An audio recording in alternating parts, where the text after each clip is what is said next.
ഓം ശാന്തി. ഇന്ന് ഞാൻ നിങ്ങളുടെ അടുത്ത് പങ്കുവെക്കാൻ പോകുന്നൊരു അനുഭവമാണ്. ഇത് ഉഷാ ദീദി എന്ന് പറഞ്ഞ നമ്മുടെ സീനിയർ ആയിരിക്കുന്ന ദീദി, എന്നെയൊക്കെ പഠിപ്പിച്ച എൻ്റെ ടീച്ചറാണ്.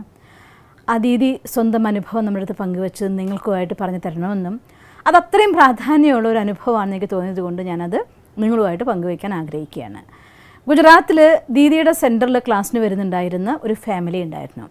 അച്ഛനും അമ്മയും 3 മക്കളുമായിരുന്നു. 3 ആൺകുട്ടികളാണ്. ഈ 3 ആൺകുട്ടികളും അച്ഛൻ എന്ത് പറഞ്ഞോ അത് അങ്ങനെ അനുസരിക്കുന്ന ആജ്ഞാകാരികളായിരിക്കുന്ന മക്കൾ. നല്ല ശ്രേഷ്ഠമായ സംസ്കാരമുള്ള അച്ഛനും അമ്മയും, അങ്ങനെ സന്തോഷമുള്ള ഒരു കുടുംബമായിട്ട് അവരങ്ങനെ നീങ്ങി ജീവിച്ചുകൊണ്ടിരുന്നു. കുറച്ച് കഴിഞ്ഞു, വലുതായി. എപ്പോഴും ആ മക്കളുടെ അച്ഛൻ്റെ എത്രയും നല്ല മക്കളെ നിങ്ങൾക്ക് കിട്ടിയല്ലോ, എന്ത് പറഞ്ഞാലും ഇത്രയും ആജ്ഞ അനുസരിക്കുന്ന മക്കളെന്ന് പറയുമ്പോൾ ആ അച്ഛൻ എപ്പോഴും പറയുമായിരുന്നു, പിന്നെ തീർച്ചയായിട്ടും മക്കളെന്ന് പറഞ്ഞാൽ അങ്ങനെ ആയിരിക്കണ്ടേ, അതവരെ കർത്തവ്യമല്ലേ എന്ന് എപ്പോഴും പറയുമായിരുന്നു. അങ്ങനെ കുറച്ച് കാലം കഴിഞ്ഞു. ഈ 3 മക്കളുടെയും കല്യാണം കഴിഞ്ഞു. 3 മക്കളുടെ ഭാര്യമാർ വന്നു. ആ ഭാര്യമാരും അതുപോലെ നല്ല സംസ്കാരമുള്ള കുട്ടികൾ.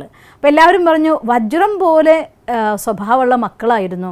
ആ വജ്രം കൊണ്ട് ആഭരണം ഉണ്ടാക്കിയ പോലെ ആയിപ്പോയി മരുമക്കളും വന്നപ്പോൾ. ഇതൊക്കെ സ്വർഗ്ഗതുല്യമായിരിക്കുന്ന ഒരു കുടുംബജീവിതമാണ്. ഇതൊക്കെ വളരെ ചുരുക്കം ആളുകൾക്ക് കിട്ടും കേട്ടോ, എല്ലാവർക്കും ഒന്നും കിട്ടില്ല. ഇങ്ങനെയൊക്കെ പലരും പറയുമായിരുന്നു. അപ്പോൾ എന്ത് കാര്യം അച്ഛൻ്റെ അമ്മയുടെ എന്തെങ്കിലും കാര്യം എന്നൊക്കെ പറയുമ്പോഴേക്കും ആ മക്കളുടെ സേവനം കാണുമ്പോൾ എല്ലാവരും അറിയാണ്ട് പറഞ്ഞു പോകും, ഓ ഇത്ര നല്ല മരുമകളെ കിട്ടിയല്ലോ. കാണുമ്പോൾ ഒക്കെ തന്നെ ആര് പറയുമ്പോഴും ഈ അച്ഛൻ പറയുമായിരുന്നു, പിന്നെ എന്താ മക്കളുടെ കർത്തവ്യമല്ലേ പേരൻസിൻ്റെ സേവനം ചെയ്യുക എന്നുള്ളത് എന്ന് പറയുമായിരുന്നു. പക്ഷേ അവരുടെ അമ്മ അങ്ങനെയല്ല. അമ്മ എപ്പോഴും പറയും, കിടന്നിട്ട് ഒരാളുടെ കയ്യിൽ നിന്ന് ഒരു ഗ്ലാസ് വെള്ളം വാങ്ങി കുടിക്കേണ്ടതായിരിക്കുന്ന അവസ്ഥ എനിക്ക് ഉണ്ടാവരുത്, അതില്ലാതെ ഞാൻ മരിക്കണം എന്നാണ് എൻ്റെ ആഗ്രഹം എന്ന് പറയുമായിരുന്നു.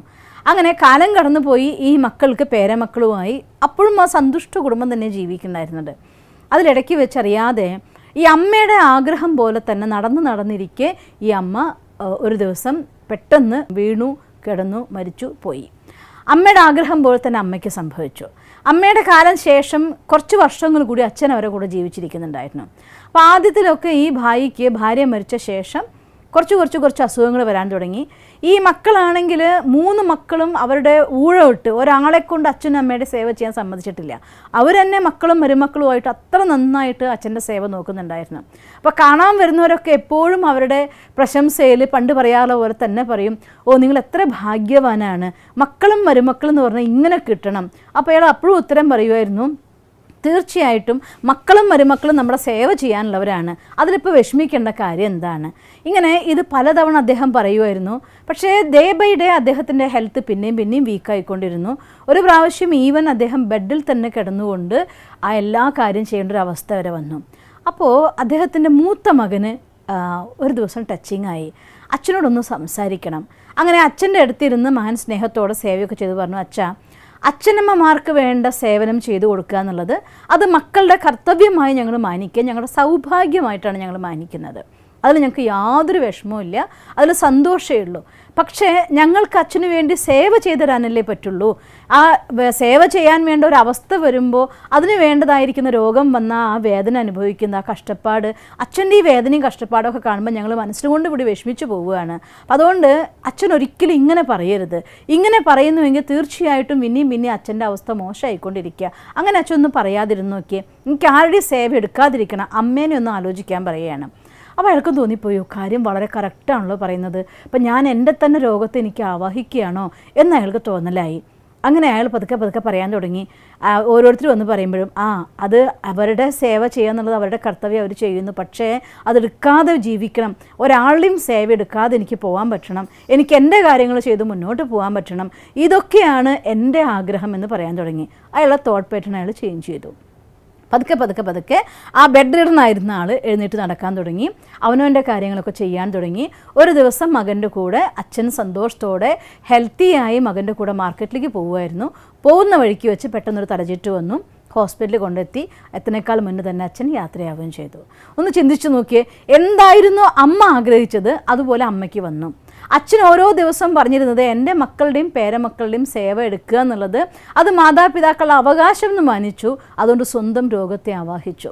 എപ്പോഴാണോ റിയലൈസേഷൻ അവിടെ അദ്ദേഹം മാറ്റി പറഞ്ഞു, തിരിച്ച് ജീവിതത്തിൽ ഹെൽത്തിനെ ആവാഹിക്കുകയും ചെയ്തു. അപ്പം ഞാൻ നിങ്ങളുടെ അടുത്തത് പറയാൻ കാരണം എന്തുകൊണ്ടാണെന്ന് വെച്ചാൽ, പലപ്പോഴും നമ്മൾ ചിന്തിക്കുന്നത് നമ്മുടെ ലൈഫിൽ നമ്മൾ പറയുന്ന കാര്യങ്ങൾ നല്ലതെന്ന് വിചാരിച്ച് പറയുന്നത് സന്തോഷത്തിൻ്റെ പ്രകടനം എന്ന് വിചാരിച്ച് പറയുന്നത് ഒരു വാക്കുകൾ വായിൽ നിന്ന് വരിക എന്ന് വെച്ചാൽ അർത്ഥം ഊർജ്ജം അവിടേക്ക് ആവാഹിക്കപ്പെടുകയാണ്. അപ്പം അതുകൊണ്ട് എപ്പോഴും നമ്മുടെ വാക്കുകൾ നമ്മൾ ശ്രദ്ധിക്കണം, നല്ല കാര്യങ്ങൾ ചിന്തിക്കണം. നല്ലതാണ് പറയുമെങ്കിൽ പോലും ആ വാക്കിൻ്റെ മീനിങ് എന്താണ് എന്നുകൂടി ആലോചിച്ചുകൊണ്ട്, ഞാൻ ഒരിക്കൽ പരമാത്മ മഹാവാക്യം കേട്ടത് കൂടി ഓർമ്മിക്കുകയാണ്.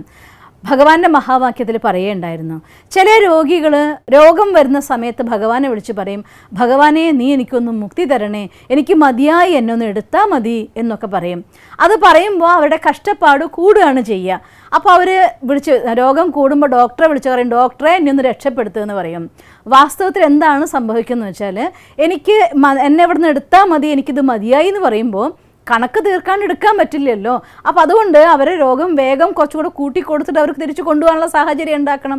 അപ്പോൾ അങ്ങനെ പ്രാർത്ഥിക്കുമ്പോൾ ആ അവസ്ഥ വരും എന്ന്. പറയാതെയാണെങ്കിലും ഭഗവാനെ എനിക്ക് മടുത്തുപോയി, ഇനി നീ എന്നെ ഒന്ന് എടുത്താൽ മതി, ഇവരെ കൊണ്ടൊക്കെ എനിക്ക് മതിയായി, എനിക്ക് എവിടേക്കെങ്കിലും പോയാൽ മതി.